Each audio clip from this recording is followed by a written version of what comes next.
if you loaded the boat and you went in too big on this trade, this would have wrecked you. You would have got out, and then it would have ran. They'd be like, oh, damn it.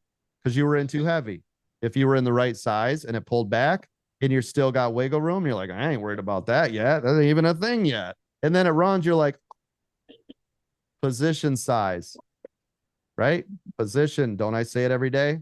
So if you were in the right position size, this little pullback, you wouldn't be like, oh my gosh, there goes 10,000. You might go, there's $100. I can sweat through this thing. This isn't really that much. Risk management, tolerance, position size, knowing what you're supposed to be doing. How does it still look? Is everything still okay? Right? Checking the EWOs. So there isn't this. And I know everybody like, there should be a guidebook with 8 million different rules.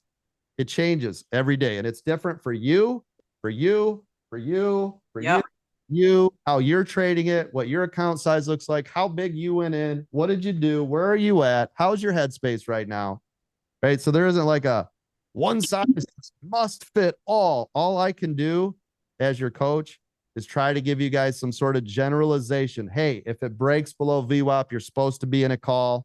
You just got in the trade, get out, because most likely it could go against you, and I don't want you to lose money. So I got to tell you things because it's for 95% of the people.